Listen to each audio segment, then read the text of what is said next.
Not only is Spider-Man one of the very best comic book characters in the history of ever, he's arguably got the best costume. I mean, look at that thing. It's a work of art. Seriously, we're getting emotional just watching it in action. And if that costume isn't cool enough, in the nearly 60 years since the character's debut, he's had a number of other amazing suits at his disposal. Let's look at some of the very best ones. Now really, who would we be if we didn't kick things off with the classic red and blue suit? We know, it's a bit predictable, so sue us. The suit is perfect, simultaneously simple and yet so complex in its look and feel. Steve Ditko's iconic design gave his and Stan Lee's new creation an immediately striking and eye-catching look. It's no wonder the character caught on so quickly. The suit's dynamic appearance probably inspired many to purchase Amazing Fantasy issue number 15 first, and then ask questions later. Thankfully, the contents within mirrored the brilliance of the exterior. And while we're on the topic of the perfection of the original Spidey suit, can we talk about its first cinematic iteration? Fans may debate the merits of the Sam Raimi trilogy, but here's the deal, people. It's still the greatest. Well, you know, minus that one with the emo hair and the dancing. We shan't mention it here. Really though, superhero movie making doesn't get much better than the Spider-Man 1 and 2. Don't agree? Well, sue us again, you monsters! We'll be here all day. But really, even if you don't agree about the quality of the films, we're pretty sure we can all agree about the quality of that suit. It's just a perfect live-action representation. The raised webbing adds the perfect touch to bring this iconic suit to life.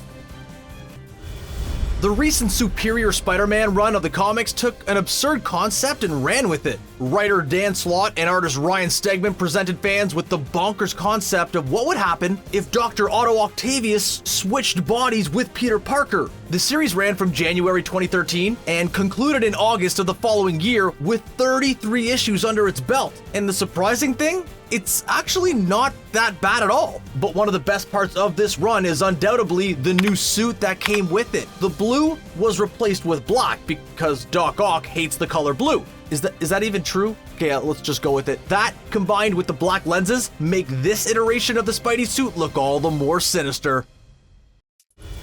Dan Slott's Superior Spider-Man run transitioned back into the Amazing Spider-Man. And the best part, Peter Parker was back. Get out of here, Doc Ock. You'll never replace puny Parker in our hearts. This iteration of the character threw fans for a loop by continuing with the idea that Peter is a successful CEO on par with the likes of Tony Stark. He's rich! If we were Dave Chappelle, we would have added another word to that statement, but this is family-friendly fare, so alas, we cannot.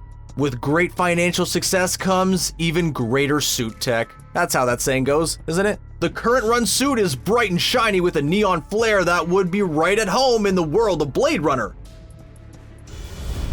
Let's talk about that 2099 suit. Created by writer Peter David and artist Rick Leonardi, Miguel O'Hara is just your standard genius geneticist living in the year 2099 and attempting to replicate the original Spider-Man's powers. Naturally, there's a horrible accident because that's what happens with most of these comic book origins, and Miguel's DNA gets revamped with spider abilities. More importantly, he ends up getting a fancy new suit. While it maintains the look and feel of the classic suit, this is a whole new ballpark for Spidey. Honestly, while we will always love the original suit, this one is a top contender for one of the most unique of the bunch.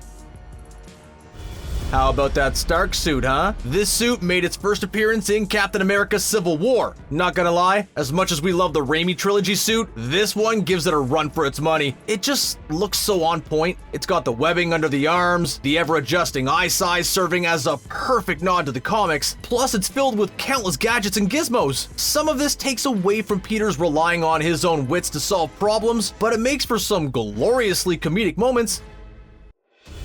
But as wonderful and awesome as the Stark suit is, we have to admit that Peter's first homemade suit carries a lot of charm. We've been praising the Raimi trilogy so much, but we have to admit that it's never made much sense that Peter could construct such a fantastic suit from limited funds. The Marvel Cinematic Universe offered a more credible explanation for how Peter ended up with such a fancy suit. His original suit seems more like something a high school kid with no money would come up with. A red hoodie with a spider insignia, blue sweatpants, and some clunky goggles to help Peter hone in his crazy senses? No, it's not as fancy as some of the suits on this list, but we still love it for trying.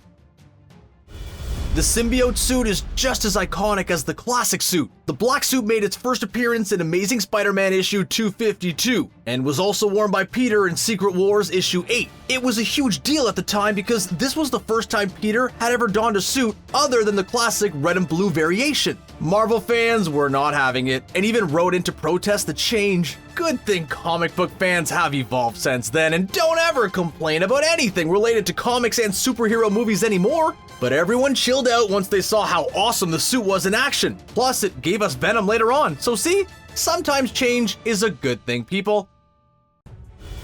The Scarlet Spidey suit is a bit of an odd one, but we're still fans of it. The character first appeared in the October 1975 issue of The Amazing Spider-Man issue 149 as Ben Reilly. Ben Reilly was a clone of Peter Parker and ends up dying by the story's conclusion. The character's creator, Jerry Conway, admitted that he had no intention of bringing the character back after this issue, but when the infamous Clone Saga reared its convoluted head in the 90s, Ben Reilly and the Scarlet Spider returned to the fray. Editor Danny Fingeroth advised the artist to come up with a look that was more functional than fancy.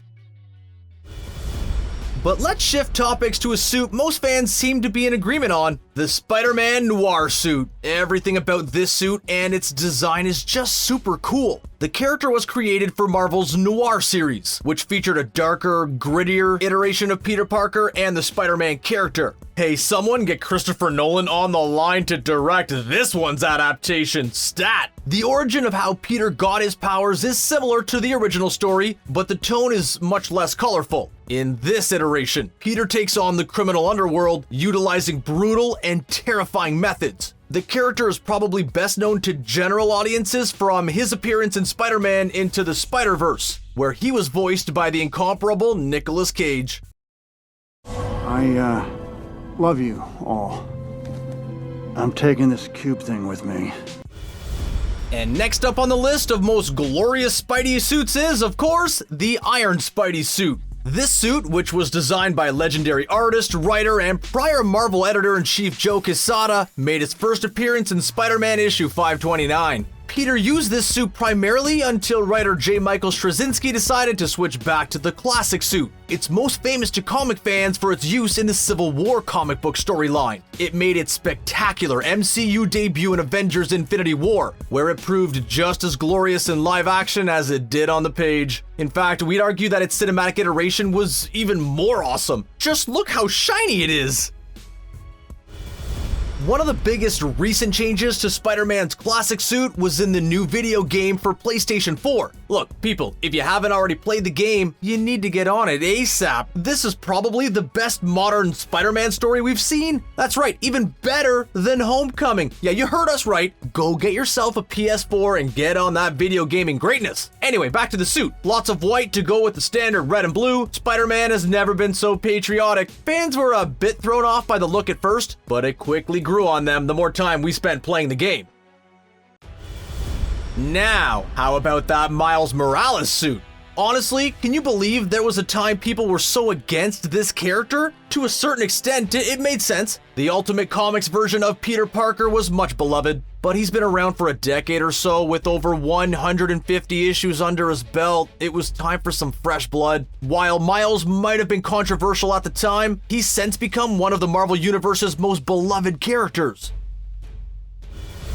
And while we're on the topic of Miles Morales, we might as well delve into his Spider-Man Into the Spider-Verse suit too. Can we just take a moment to marvel, which pun totally intended there, at the cinematic gold that is Into the Spider-Verse? We know we've made our reputation as Raimi fanboys apparent, but honestly, Into the Spider-Verse is so great, we might have to reorganize our rankings. Miles spends most of the film with a cheap Spider-Man costume before he winds up spray painting one of Peter's old suits and making it his own. The final result has a homespun feel, but unlike Peter's homemade Homecoming suit, this one looks flat out awesome in nearly every way. You know what? We're just gonna pause this video right here for our upteenth watch of Into the Spider-Verse. We'll be back in a few. Okay, we're back. Now that we've all rewatched Into the Spider-Verse, we can move on to our next suit, the Bombastic Bagman. Is this the greatest Spider-Man suit that's ever existed? No, don't answer. We already know what you're going to say. It absolutely is. So what's the story on this goofy suit? Basically, when Peter is separated from the symbiote suit, it happens in the Fantastic Four's Baxter building. Seeing as how Peter couldn't just go web-slinging without a suit for fear of revealing his secret identity, Johnny Storm provided him with another option. The Bombastic Bagman is the result. It was a spare Fantastic Four suit, complete with a paper bag and a kick-me courtesy of Johnny on the back. Here's something that might shock you about Spider-Man's negative suit. We've got nothing negative to say about it. Zing! It first appeared during Spider-Man's initial trip to, you guessed it, the negative zone. Because the negative zone contains no color, Spider-Man was rendered nearly invisible. Many fans are probably most familiar with the suit due to its many appearances as an alternate costume option in tons of the Spider-Man video games. It first appeared in the PlayStation 1 game Spider-Man 2 Enter Electro, and has continued popping up to this day. Okay, not gonna lie, we're not huge fans of the Amazing Spider-Man film series. We know you guys are out there, so we'll be nice, but yeah, not great. But here's one thing those movies did get right, the suit. No, not that one. The first Amazing Spider-Man suit has a nifty punk rock feel, but it also looks like someone just dragged it out of a trash bag. The Amazing Spider-Man 2, however, had a suit that was every bit the adjective amazing would imply, like the Raimi trilogy suit. This one was spot on in capturing the look and the feel of the comic book. It's just a shame that it had to appear in such a lame movie. Oh no, we said we weren't going to bash the Amazing Spider-Man movies. We're sorry, but not really. Next up, we've got the Captain Universe spider suit. So what's the story behind this one? Basically, Captain Universe is a cosmic being with abilities granted by something called the Unipower. It was only a matter of time before it got hold of poor Peter Parker. After a lab accident, Peter took on the Unipower and all his spectacular abilities were enhanced. Not only did he have increased speed and strength, he even ended up with some telekinetic abilities as well. Even better, he got a new suit out of it. This is probably the most cosmic look Spidey has ever sported. On to the wrestling suit. The suit Peter Parker threw together as a means to make a quick buck using his spider powers. The suit is slapdash and silly looking, but hey, cut the guy some slack. He was just working with what he had. This portion of Peter's origin has always been so goofy and fun that we kinda love it. The thing about it is it makes perfect sense for Peter to seek monetary gain first and foremost. As far as we're aware, the wrestling suit never returned for another appearance past its use in Spider-Man's origin story. But we're willing to be wrong. Let us know in the comments if we are. We know you will. We're including the suit from the spectacular Spider-Man television show on this list too. It's not because this suit is particularly outstanding, it does a solid job capturing the classic Spidey suit's look and feel. No, we're including it because this short-lived animated series is arguably the best Spidey animated series this century. We might even argue that it's better than the beloved 90s series. The look of the series might have been a bit cartoonish. Peter and his companion look slightly anime in style, but delve beyond the surface and you'll find an emotionally rich show that perfectly captures the spirit of both Peter Parker and Spider-Man.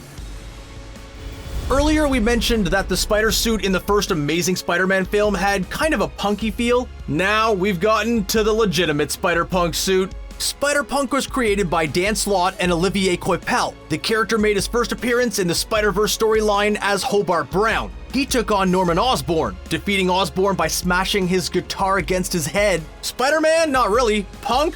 Absolutely. The look of this suit carries all the traits that you'd expect from a punk rock iteration of Spider-Man. Now let's talk about the Future Foundation spider suit. So, for those not in the know, the Future Foundation is an organization set up by Reed Richards of the Fantastic Four. Spider-Man ended up joining the team at the request of the Human Torch. The Future Foundation suit has become a staple of a number of Spider-Man video games. It's appeared in Edge of Time, the 2012 Amazing Spider-Man video game, and was even added as an update to the latest Spider-Man game for PS4.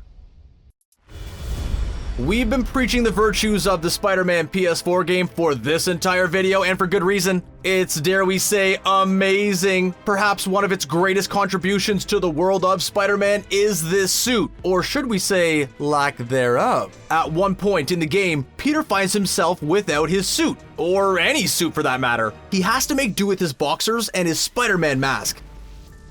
The Last Stand suit, which is red and black and leather all over, made its first appearance in Spider-Man lore in an alternate future. This version of Peter's life showcases him as much darker and more deadly, a direct result of him killing Kraven the Hunter. His bad behavior got him kicked out of the Avengers and estranged him from his friends and loved ones.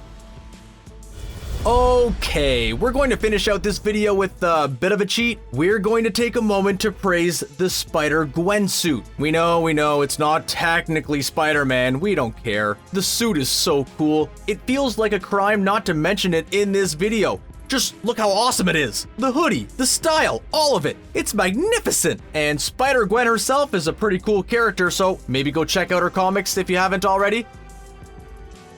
How'd we do, webheads? Do you have a particular favorite Spidey suit? Are there any others that you think deserve a mention that we might have left out? Let us know in the comments below. And if you haven't already, be sure to subscribe to our channel to keep up with all our amazing, spectacular, and superior content. Till next time, true believers.